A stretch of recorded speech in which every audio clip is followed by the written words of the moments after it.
Eu quero meditar com os irmãos, né?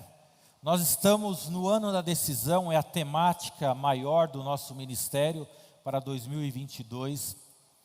E dentro de uma subdivisão desse tema, o ano da decisão, o mês de fevereiro ele vai nos falar sobre decisões na vida. Decisões na vida. E dentro desse, tendo a oportunidade e o privilégio de ser o primeiro a ministrar para os irmãos, nesse primeiro domingo de fevereiro, dentro dessas decisões na vida que serão orientações bíblicas, orientações de Deus, para que possamos tomar as decisões da melhor maneira possível, né? E a pergunta que todos os dias eu me faço é: será que as decisões que eu estou tomando são decisões sábias ou decisões tolas? Ao longo desses 2 próximos meses nós vamos falar sobre decisões na vida. E que nesse dia o Senhor, o Espírito Santo, possa falar aos nossos corações e que nós possamos sair um pouco mais sábios quanto às decisões que nós tomamos. Amém? Também Pastor Rogério me avisou aqui, é verdade, retomamos hoje os cultos infantis aqui, presencialmente, então teremos 2 grupos, crianças até 5 anos de idade e outro crianças a partir dos 5 até os 10 anos de idade. Então você que também tem filho, filha e quer que seu filho e filha seja instruído na palavra do Senhor desde pequeno, e invista nisso porque é bênção de Deus, traga ele para a igreja. A partir de hoje, os domingos, vamos ter 2 salas, estamos preparados, compramos materiais, as nossas professoras, as nossas irmãs são capacitadas e vai ser bênção na vida deles. Digo isso porque foi assim na minha vida e na vida de muitos que eu conheço. Desde pequenos, fomos semeados na palavra de Deus. Isso e é bênção nas nossas vidas. Então traga seus filhos também. E falando sobre decisões, né? Decisões são aquelas que desde que o momento que o homem existe na terra, também existe a decisão, né? Eu estava procurando um pouco de definições e os teóricos dizem que desde o início, desde que o homem é homem, decisão é decisão. Cai e está na mão do homem decidir desde que ele nasce, desde que ele cresce, desde que ele tem alguma consciência, ele já tem o poder da decisão, que faz parte do nosso dia a dia em vários aspectos. Eu e você estamos decidindo em todos os momentos. Hoje, quase 11 da manhã, você já tomou uma série de decisões. Decisões voluntárias, decisões involuntárias, baseadas em alguma coisa que você tem como suporte da sua formação, do seu conhecimento. Mas nós estamos decidindo em todo momento. Então decidimos o que vamos comer, decidimos que vamos à igreja ou não vamos à igreja, decidimos que roupa vamos colocar ou que roupa nós não vamos colocar. Tudo isso são o quê? São decisões que eu e você tomamos. E elas são importantíssimas nas nossas vidas, porque elas são aquelas que no fim, elas dirigem as nossas vidas, que nos levam para a esquerda ou para a direita, para a frente ou para trás. São as nossas decisões, né? E esses atos, voluntários ou involuntários, são decisões ou atos implementados por nós. E eu vejo isso como uma bênção de Deus, como o livre-arbítrio que Deus colocou em nossas vidas. E nesse dia nós vamos falar um pouco sobre decisões na vida, observando os ensinamentos de Jesus quando ele disse que ele voltaria. Jesus, por várias vezes, nos seus ensinamentos, nas suas parábolas, ele orienta, ele instrui os seus discípulos, os homens e as mulheres que estavam perto ali, a que se comportassem, a que agissem de uma maneira correta, sempre esperando que um dia eles estariam de volta com o seu mestre. E eu começo essa palavra nessa manhã compartilhando com você um texto, tá certo aí, Gustavo? Eu trouxe alguns enxertos de alguns homens históricos da igreja, teólogos, para nos ajudar a entender um pouquinho sobre o que é a escolha, o que é o livre-arbítrio, né?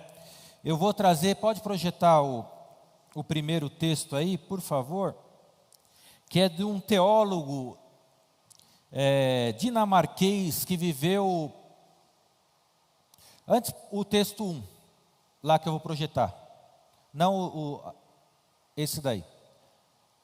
Um teólogo dinamarquês que viveu mais ou menos em 1800, que escreve um pouco sobre a questão das decisões e das nossas escolhas. E esse teólogo que se chama Søren Kierkegaard, que é dinamarquês, ele escreve o seguinte: o presente mais extraordinário que os seres humanos receberam foi a escolha. E só há uma maneira de preservá-la: no instante em que ela é reconhecida, em resignação completa e incondicional, devolva para Deus, juntamente com todo o seu ser. Vou repetir: o presente mais extraordinário que você recebeu de Deus foi o ato de poder decidir, de poder escolher. E só uma maneira de você preservar esse direito da escolha é no instante que você a reconhece como um direito, você deixa ela de lado de uma maneira incondicional e você entrega o seu direito de escolher a Deus, juntamente com todo o seu ser. Entenderam? Escolhas sábias e não escolhas tolas. E aí eu convido, nós vamos ler algumas partes agora de um ensinamento de Jesus, de algumas parábolas de Jesus, que falam justamente quando, já no final ali, se aproximando da sua crucificação, Jesus ele vai instruir os seus discípulos, e ele fala para os seus discípulos que ele os deixaria, mas que um dia ele voltaria. E aquilo gerou alguma inquietação na vida daqueles discípulos, de não saberem, de não terem condições de entenderem muito claramente o que Jesus estava querendo dizer com eu voltarei. E Jesus ali usa de algumas parábolas para orientar aqueles discípulos sobre qual deveria ser o comportamento e as escolhas dele, para que eles estivessem preparados para quando ele retornasse. Então, nesse primeiro culto aqui, quando a gente fala escolhas na vida, eu vou para o final, que é justamente a expectativa que todos nós cristãos devemos ter, que um dia nós encontraremos com o nosso Senhor. Seja quando a trombeta tocar, e talvez você que nos acompanha não saiba muito bem o que eu estou dizendo, o nosso Senhor e Salvador Jesus, quando Ele esteve aqui, ressuscitou, e Ele foi para o céu, Ele disse que um dia Ele voltaria nas nuvens, e viria buscar todos aqueles que o tivessem amado e servido.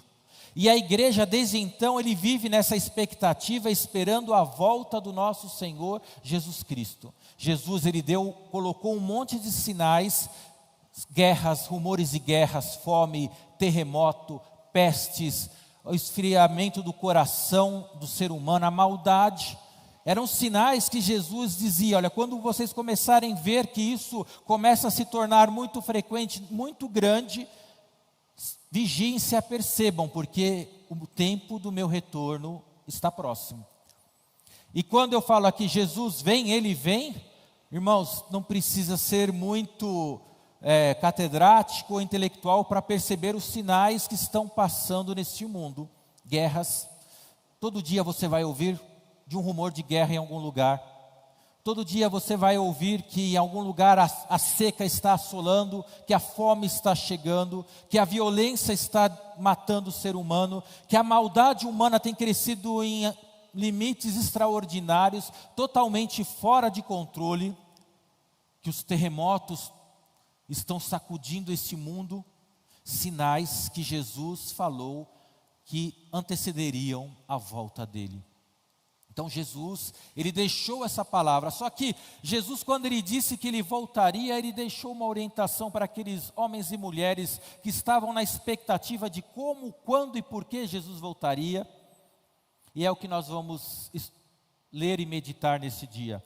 Então eu peguei frações ali no sermão profético no capítulo 24 de Mateus, é um texto, capítulo 24 e 25, é bastante extenso, e eu pensei, das 3 parábolas que eu vou meditar com vocês nesse dia, a parábola do bom servo e do mau servo, a parábola das 10 virgens e a parábola dos talentos. E nós vamos meditar um pouquinho qual que é a orientação de Deus para as nossas vidas nesse dia, para que nós tomemos as decisões na nossa vida de maneira sábia. Então, o primeiro texto, Mateus 24, 50. É o resumo dessa primeira parábola dos servos bom e do servo mau. O senhor daquele servo virá num dia em que ele não espera e numa hora que ele não sabe.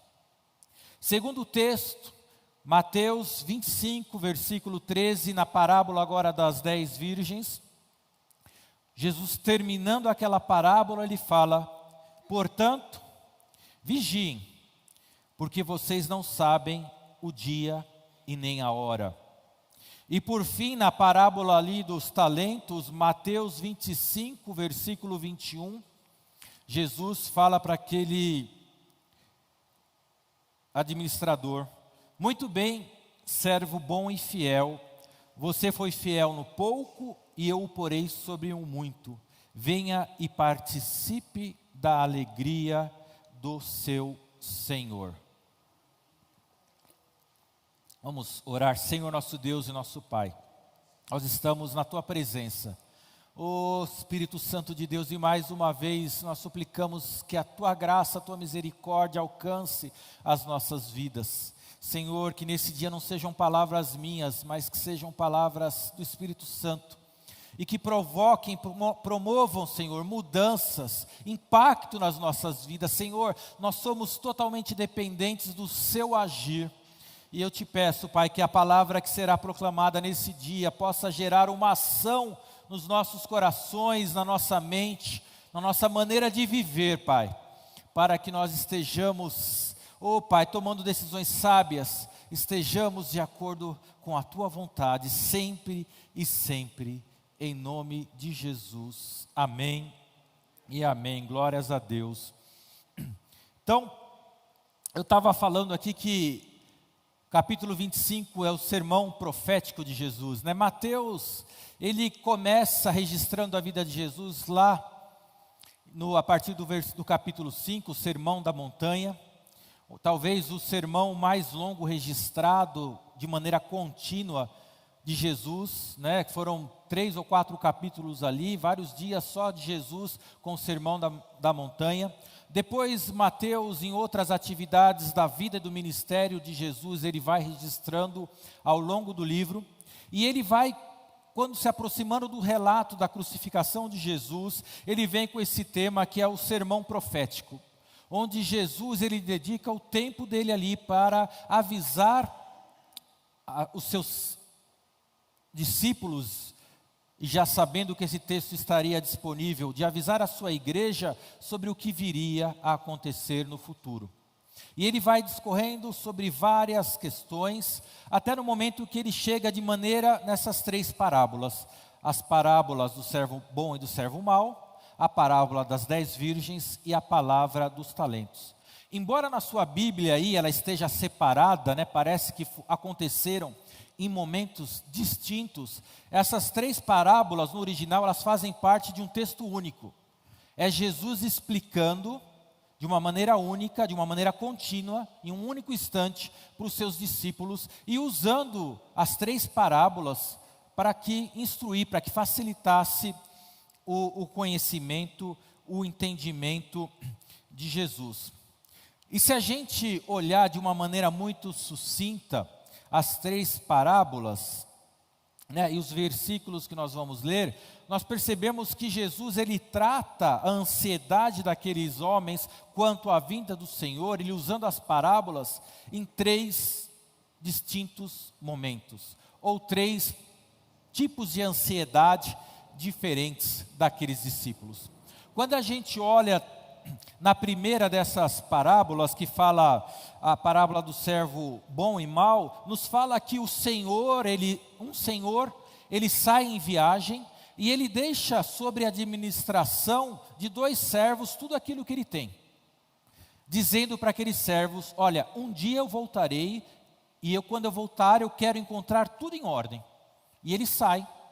E a palavra nos fala que desses 2 servos, um deles, eles toma aquilo como uma grande responsabilidade de administrar aquilo que pertencia ao seu senhor, na ausência dele, e ele faz tudo direito. Ele se aplica a cuidar, ele se aplica a administrar, ele se aplica naquilo que o seu senhor tinha orientado. Já o outro servo, ele fala: imagina, ele vai para lá, sei lá quanto tempo ele vai demorar, vai ver que ele vai demorar muito, nem sei se ele volta. Vai que ele pega a Covid por aí e nem volta mais. E esse outro servo, que a palavra chama ele de mau, ele começa a levar uma vida de boa, né? Ele jamais não se importa mais com a administração, com os cuidados, com aquilo que o seu senhor havia pedido, como se não houvesse o risco do seu senhor voltar.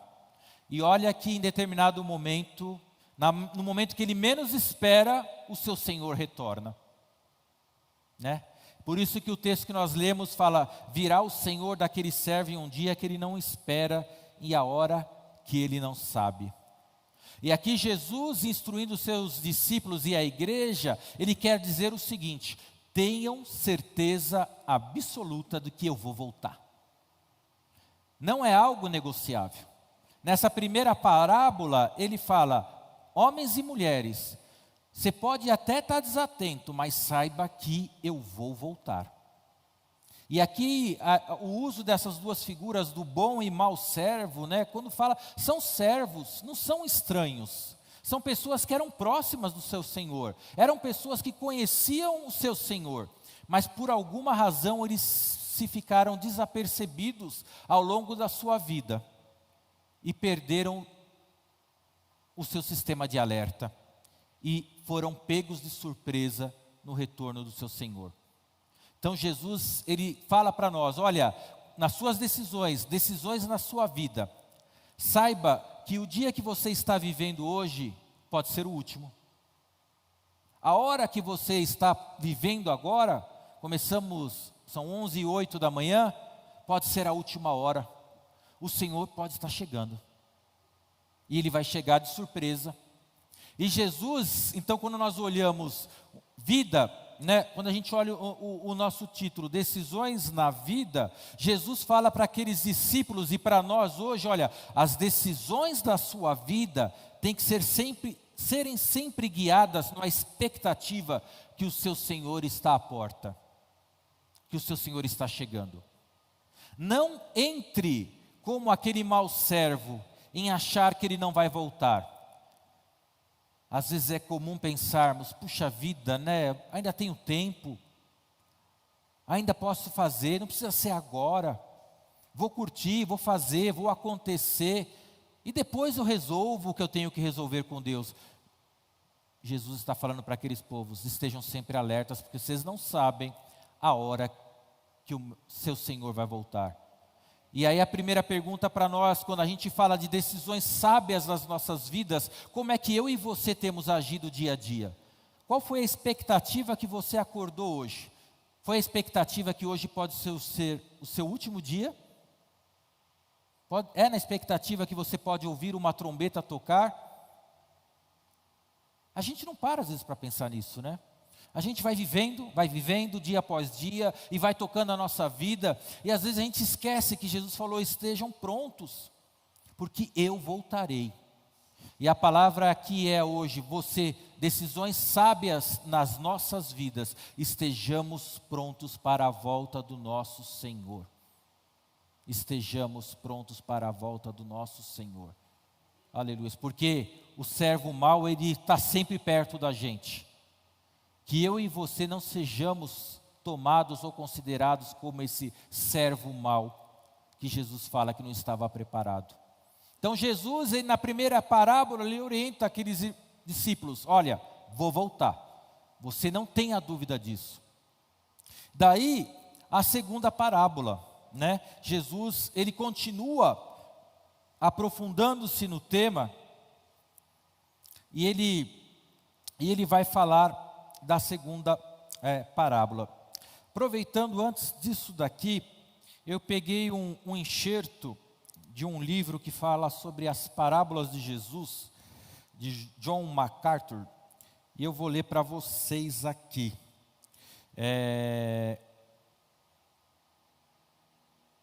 O contraste entre os dois servos é extremo.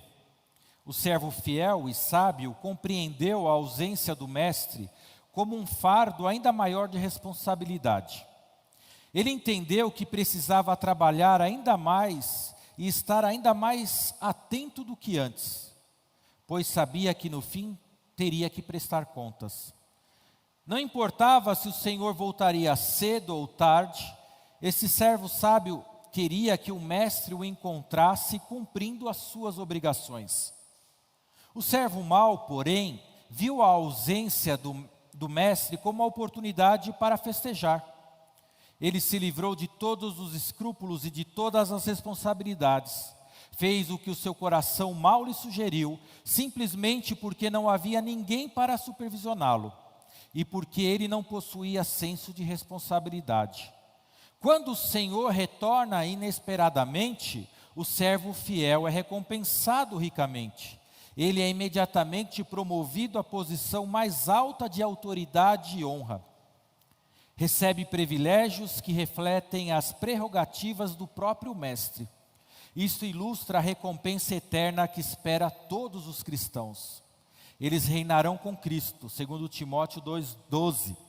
São co-herdeiros com Ele, e eles serão glorificados juntamente com Ele. Seu lugar no céu será uma posição de honra e recompensa inimagináveis.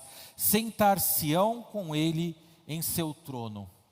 O servo mau, porém, representa aquele incrédulo, iludido, que mesmo assim se identifica com algum tipo da igreja, algum cristão nos nossos dias, que faz de conta que está servindo o mestre.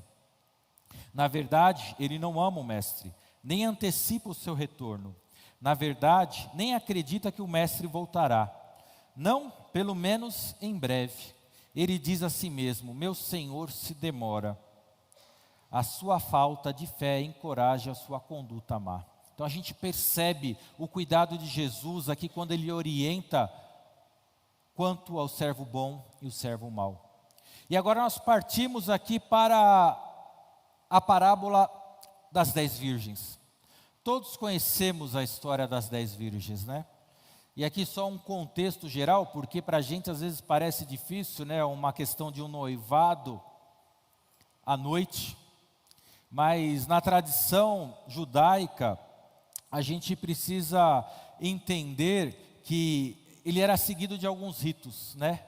Primeiro havia um compromisso de casamento entre o homem e uma mulher, normalmente celebrado pelos pais. Depois havia um período de noivado e depois as bodas propriamente ditas.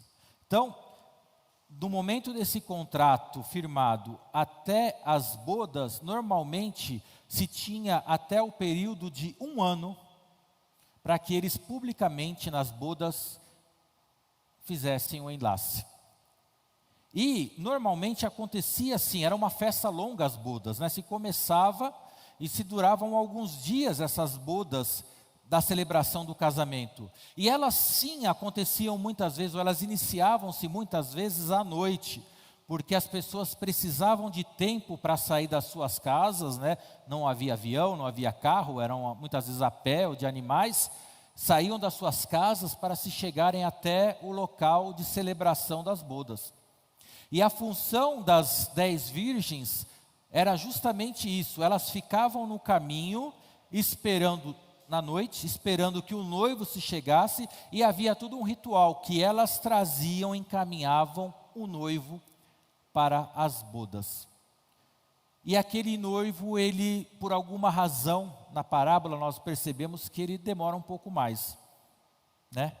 E Jesus aqui, ele trata a expectativa dos seus discípulos dizendo, olha, eu vou voltar.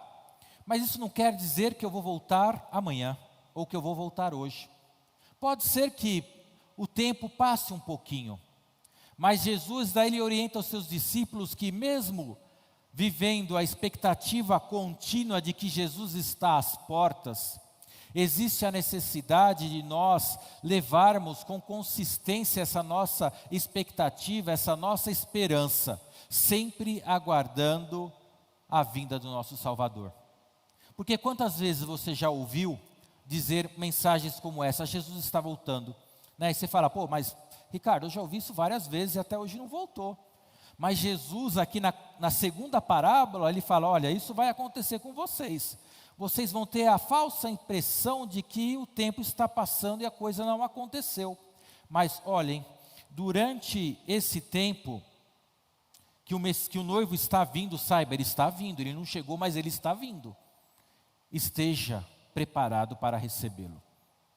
E aqui mostra a responsabilidade que Jesus traz nas nossas decisões, na nossa vida, de mantermos-nos preparados para recebermos o noivo. O noivo está vindo, o noivo está vindo. E a parábola das 10 virgens, ele nos trata justamente disso. Ele pode chegar um pouco mais tarde do que nós esperamos, mas nós precisamos estar preparados para essa possibilidade. Isso aí, significa que nós precisamos estar acordados, alertas, prontos, que o tempo está passando e o noivo está chegando. À medida que o tempo passa, a sua vinda se aproxima. A necessidade de permanecer alerta, ela aumenta, não diminui. A única hora em que se podemos preparar é agora. Né? E mais uma vez aqui Jesus ele se aprofunda dizendo, olha, aquelas 5 virgens que não estavam preparadas, elas ficaram fora das bodas. Então não existe, a hora que o noivo chegar, não existirá mais tempo para nos prepararmos. Aqueles que não estiverem preparados ficarão para fora. E aí nas nossas vidas, nas minhas e nas suas decisões, que a gente tanto falou aqui, aquela que nós lemos aqui, a decisão que o Senhor nos deu como presente. Quais são as decisões, como é que você tem decidido na sua vida em relação à expectativa, à prontidão em receber o seu Senhor? Ele está vindo. Isso é profundo, irmãos, porque isso tem que mexer nas nossas vidas. Isso tem que mexer na maneira com que eu trabalho o meu dia. Isso tem que mexer com a maneira com que eu decido. Isso tem que mexer com a maneira com que eu planejo.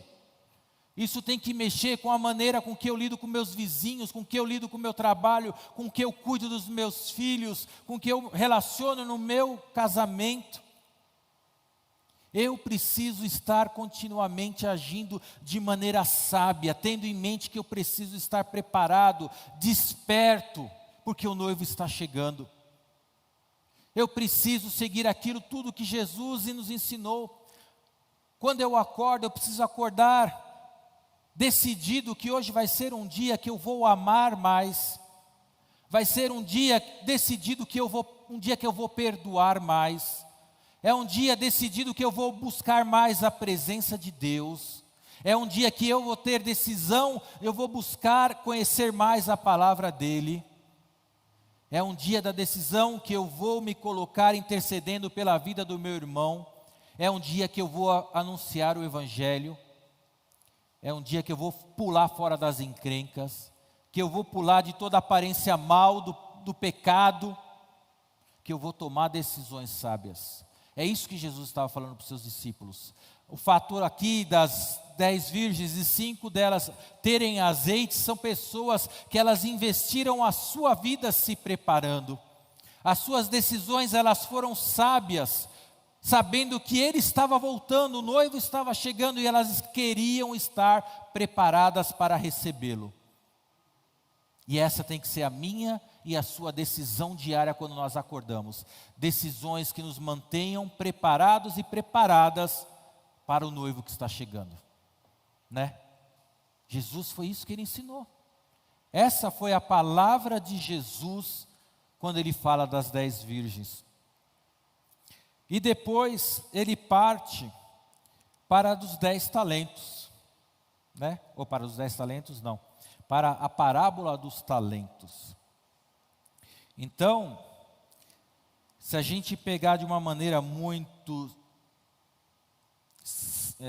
sintética aqui, como é que Jesus vem avançando, a gente vê a parábola dos 2 servos nos ensina que não devemos supor que Cristo adiará o seu retorno, mas que precisamos estar pronto para Ele a qualquer momento.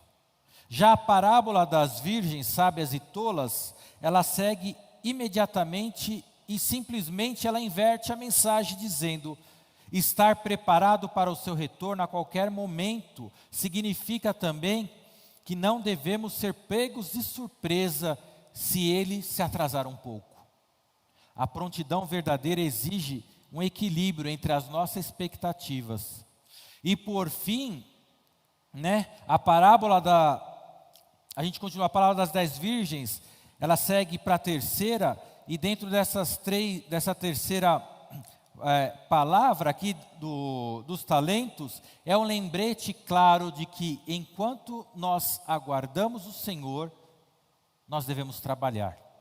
Porque Jesus, nessa terceira parábola, ele é aquela parábola dos talentos, onde um senhor, ele pega talentos, dinheiro, para facilitar, ele chama os seus servos, e ele fala: olha, tome essa porção de dinheiro, para esse outro servo, tome essa porção, eu vou viajar, e daqui a pouco eu vou voltar, depois de algum tempo, e vocês vão me prestar contas disso. Né? E todos se lembram, né, de que ele aplicou e teve rendimentos, outro ele multiplicou muito mais os talentos que o mestre havia dado para ele como mordomo, e teve um que foi lá simplesmente ele escondeu porque ele tinha medo do seu senhor, né?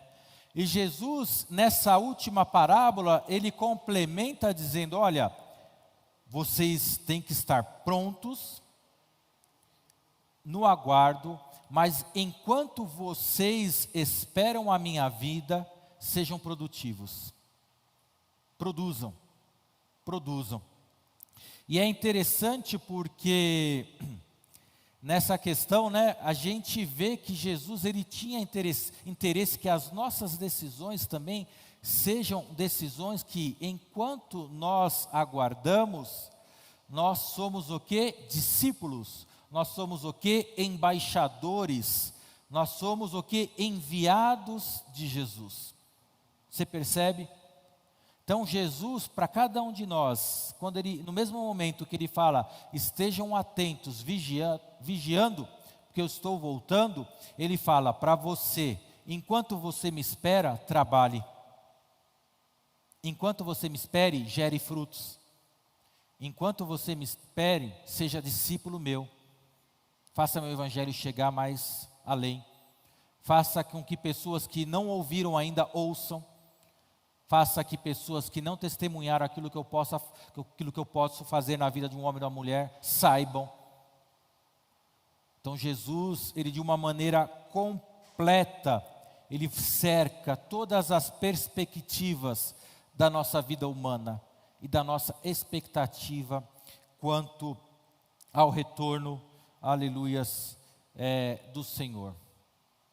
E a vida com Cristo enquanto nós esperamos. Quando a gente fala da palavra discípulo, né, uma outra palavrinha também que é muito relacionada com o discípulo é a de mártir. E eu vou trazer aqui uma outra escrita agora do Jonathan Edwards, que viveu também em 1850, que em um dos seus livros ele fala o seguinte: os verdadeiros mártires de Jesus Cristo são revestidos da verdade do Evangelho. Como subentende a palavra mártires ou testemunhas, eles se apegam à verdade do que afirmam. Em santo proceder, mesmo diante de grandes provações, demonstram fidelidade ao Evangelho, que consiste na substância do que se espera e na evidência do que não se vê. Sua mente é iluminada para ver a divindade em ação, para enxergar a inefável glória divina brilhando. O que Jonathan Edwards quer dizer aqui? Que aquele que conheceu a Cristo, ele mesmo vivendo a expectativa do retorno, ele se torna como uma testemunha viva do seu Senhor. Uma testemunha viva, que tem, e ele usa a palavra revestido da verdade do Evangelho, né? Mártires, aqueles que se apegam à verdade do que afirmam, que vivem uma vida santa, uma vida digna, uma vida fiel diante de Deus, enquanto esperam o retorno do Mestre. Era isso que Jesus estava querendo dizer para aqueles homens e mulheres, que Deus tinha muito ainda a fazer através da vida deles, e que no fundo o tempo que eles aguardavam o retorno do Mestre, era um tempo que Deus estava dando para eles serem frutíferos, para eles fazerem a diferença por onde eles andarem, para que eles fizessem algo diferente.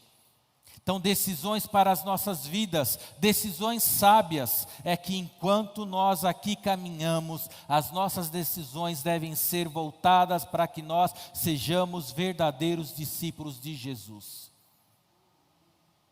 Quantas vidas a minha vida e a sua vida têm impactado?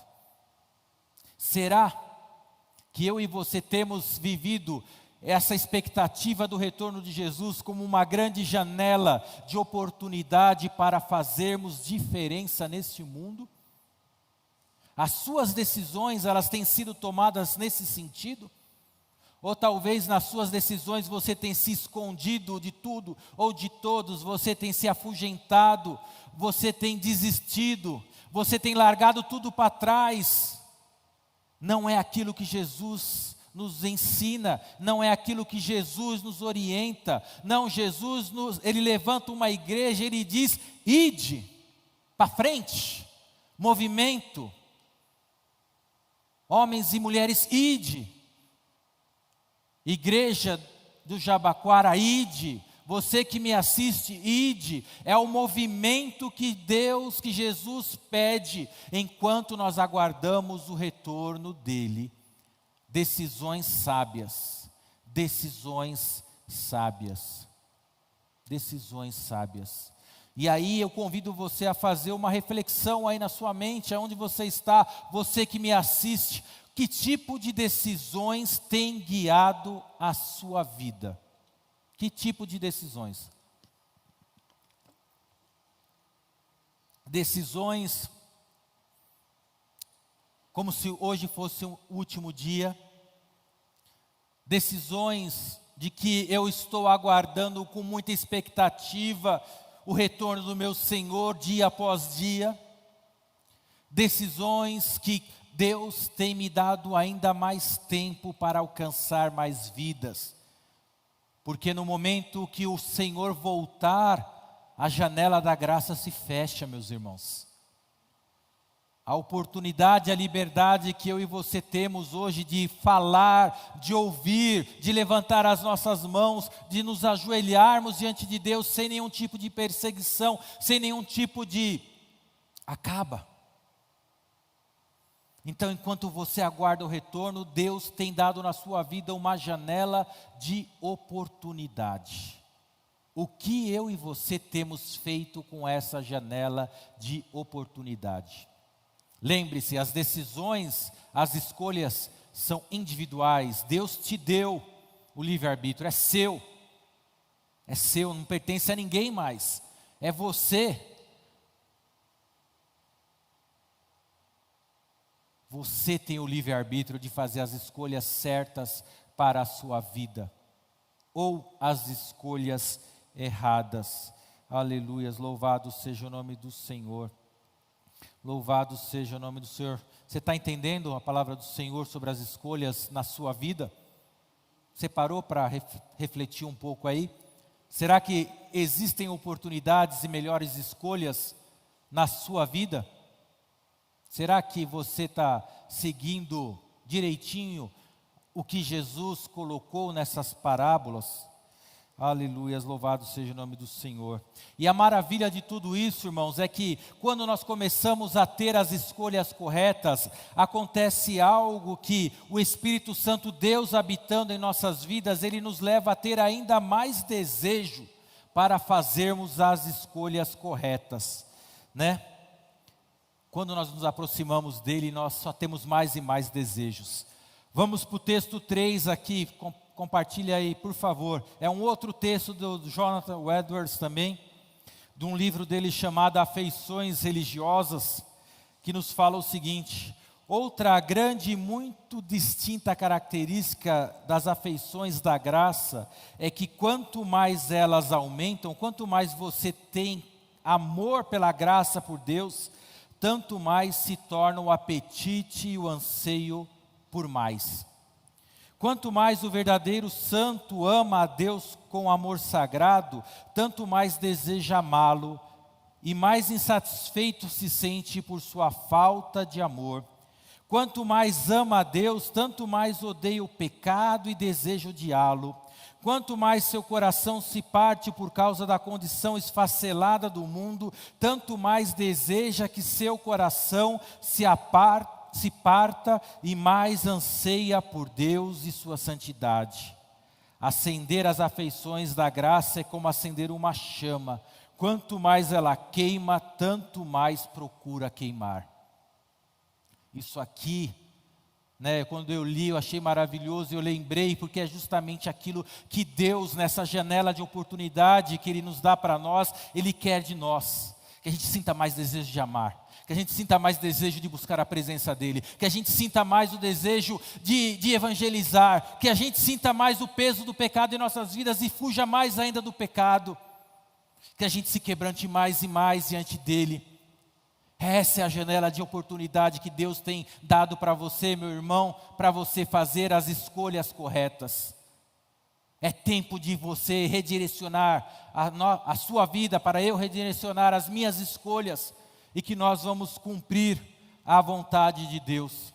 E talvez aqui é uma oportunidade rica, né? Talvez você está aqui me ouvindo, ou você por a internet, fala: puxa, mas eu não consigo sentir essa intensidade, eu não consigo sentir isso que o pastor Ricardo está dizendo, parece que isso para mim é uma palavra que não bate aqui no meu coração, parece algo muito distante dessa expectativa, dessa vivência, desse se aproximar com Deus. Mas saiba que Deus hoje, Ele quer abrir os seus olhos, Ele quer tocar no seu coração, Ele quer fazer algo que você passe a perceber aquilo que não entende. E aí eu trago por último uma última citação aqui de John Wesley, no seu livro O Grande Privilégio dos que Nasceram de Deus. Ele fala assim, olha que interessante o que ele fala sobre a experiência daquele que ainda não conheceu Deus. Porque a criança no útero desconhece o mundo visível? Ou por que a criança no útero ainda desconhece o mundo visível? Não porque o mundo esteja tão distante, mas porque as condições necessárias para vê-lo ainda não existem. Os olhos espirituais daquele que nasceu de novo pelo Espírito de Deus se abrem para enxergar uma variedade infinita de coisas com as quais não tinha antes nenhuma familiaridade. Fica alerta em relação a Deus. Pode agora dizer: Tu és o meu leito e o meu caminho. Seus olhos espirituais se abrem, ou se abriram. A voz de Deus não chama mais em vão. É isso que Deus quer fazer com a tua vida. Se você ainda é uma criança no útero, tão perto do mundo, mas sem conhecer o mundo, hoje é a oportunidade de você permitir nascer diante de Deus, um nascimento, e começar a contemplar tudo aquilo que Deus tem preparado para você, de uma maneira intensa, de poder viver no seu coração esse desejo da expectativa da volta do seu Senhor, que não seja simplesmente uma frase vazia, não, mas que você arda no seu coração o desejo de querer estar com Cristo novamente. de querer vê-lo como Ele é. Você já viu Jesus retratado de tantas maneiras em quadros, né? Em filmes, mas eu quero vê-lo como Ele é. E é isso que Deus quer fazer abrir, nascer no seu coração nesse dia. Sábias decisões para que você possa vê-lo como Ele é. E é tempo, meu irmão, é tempo, igreja, de nós tomarmos as decisões em nossas vidas de uma maneira correta. De uma maneira daquela que Deus, Ele quer fazer em nossas vidas. Aleluias. Partindo já para o término, Marcos 13, 28 a 37, é um outro texto que Jesus fala desse momento. E esse texto eu vou ler aqui, para que aumente o seu senso de alerta, quanto ao retorno do seu Senhor está próximo. Marcos 13, 28 a 37, eu vou ler aqui. Aprendei, pois, a parábola da figueira. Quando já os seus ramos se renovam e as folhas brotam, sabeis que está próximo o verão. Assim também vós, quando virdes acontecer estas coisas, sabei que está próximo às portas. Em verdade vos digo que não passará essa geração sem que tudo isto aconteça. Passará o céu e a terra, porém as minhas palavras não passarão. Mas a respeito daquele dia ou da hora ninguém sabe, nem os anjos no céu, nem o Filho, senão o Pai. Estais de sobreaviso, vigiai e orai, porque não sabeis quando será o tempo. É como um homem que, ausentando-se do país, deixa a sua casa, dá autoridade aos seus servos, e cada um a sua obrigação, e ao porteiro ordena que vigie. Vigiai, pois, porque não sabeis quando virá o dono da casa, se à tarde, se à meia-noite, se ao cantar do galo, se pela manhã, para que vindo ele inesperadamente não vos achei dormindo. O que porém vos digo, digo a todos, vigiai, vigiai. Aleluias. Esta é a palavra de Jesus para nós. Então, decisões na vida, Ele vem. Decisões para guiar, dirigir a sua vida, saiba que Ele está à porta. Decisões na sua vida para guiar as suas escolhas. Haja, trabalhe conforme aquilo que Ele tem de expectativa na sua vida. Decisões na sua vida. Talvez seja hoje o dia da principal decisão da sua vida, que é justamente essa, como eu disse anteriormente, de ter os seus olhos abertos espiritualmente, de começar a perceber as coisas do reino, de começar a perceber o que a palavra de Deus fala, começar a perceber o agir de Deus, começar a perceber a direção de Deus na sua vida. Isso não importa se você nos encontra pela primeira vez hoje, se você já tem anos de caminhada, é tempo de você reavaliar as decisões na sua vida. Pense, você nesse dia você ouviu sobre a orientação de Jesus para os seus discípulos e que vale para a igreja de hoje.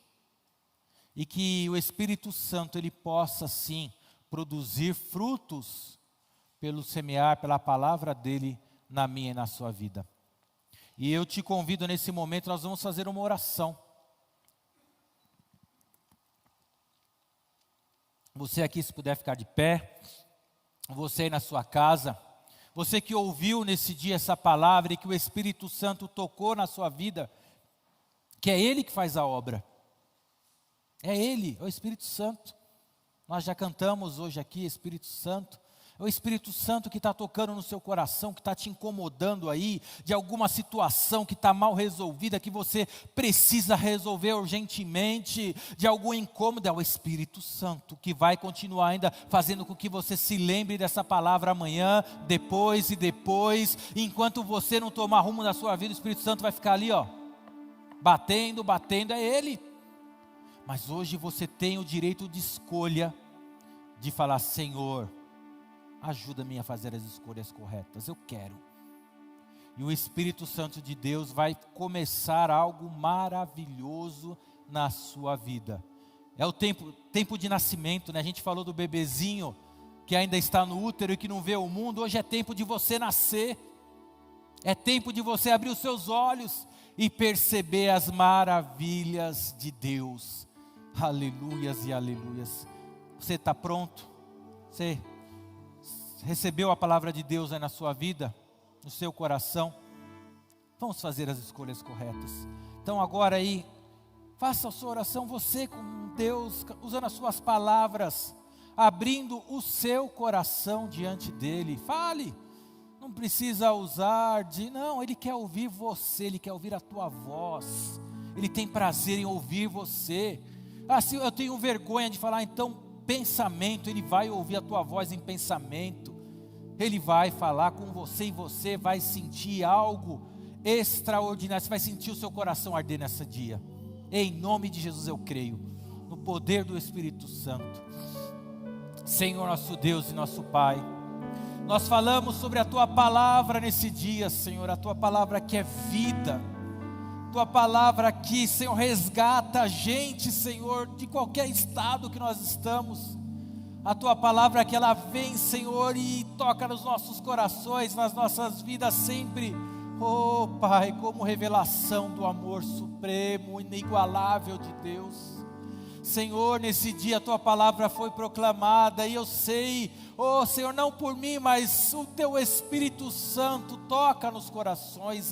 O Teu Espírito Santo, Ele incomoda. O Espírito Santo de Deus, oh Senhor, Ele gera ações nas nossas vidas. Pai, nesse ano que nós falamos sobre escolhas, Pai, escolhas na nossa vida, que nós tenhamos as escolhas corretas, que nós não sejamos pegos desapercebidos, que nós não sejamos pegos de surpresa, que nós não entreguemos, Senhor, o talento escondido, Pai, mas que nós, quando nos encontrarmos contigo, possamos entregar a Ti os talentos multiplicados. Senhor, nosso Deus e nosso Pai, faz a obra. Senhor, nós sabemos que é só o Senhor, Pai, não é por condição, por capacidade humana, mas o Senhor, quando começa no coração de um homem, de uma mulher, uma obra, é o Senhor que o capacita, é o Senhor que o levanta, é o Senhor que o envia, é o Senhor que dá as condições, é o Senhor que promove o milagre, Senhor. Que haja renascimento nesse dia, que olhos sejam abertos, que corações sejam quebrantados, Pai, que vidas sejam mudadas, que a partir desse momento, Senhor, decidam se viver, agir e andar para Ti, conforme a Tua vontade, deixando para lá do pecado, deixando para lá toda a aparência do mal, aquilo que não Te agrada, deixando de lado, lutando por aquilo que agrada ao Senhor, lutando por aquilo que engrandece o Senhor, vivendo dia após dia para glorificar o Teu nome, Senhor. Senhor, nós somos os Teus filhos, nós somos os Teus discípulos, nós somos salvos e resgatados pelo Senhor, é tudo obra Tua, Senhor. Pai, que nesse dia algo especial aconteça na vida dos nossos irmãos aqui, na vida dos nossos irmãos que nos ouvem. Senhor, brota esperança, brota alegria, brota, Senhor, uma nova visão de vida. Oh Senhor, que eles abracem uma nova oportunidade, uma nova chance de viver contigo, fazendo as escolhas corretas. Oh Senhor, louvado, engrandecido, maravilhoso, Santo, Santo Espírito de Deus, trabalha, Senhor, quebra, Senhor, os corações endurecidos. Pai, repreende todo o ataque. Eu sei, Senhor, o diabo, o inimigo não quer vender fácil, mas em nome do Senhor Jesus, todo laço, toda cadeia seja quebrada, toda opressão seja colocada por terra, que haja libertação no poder do nome de Jesus, que as vidas tenham a oportunidade de fazer a escolha correta agora, sem nenhuma amarra, sem nenhuma questão presa, mas que elas possam virar o rosto para Ti de maneira sincera, falar: Senhor, eu quero caminhar contigo. Senhor, louvado e engrandecido seja o Teu nome. Aleluias, aleluias, louvado seja o nome do Senhor. Aleluias, aleluias, louvado seja o nome do Senhor. Glórias a Deus, meus irmãos e minhas irmãs.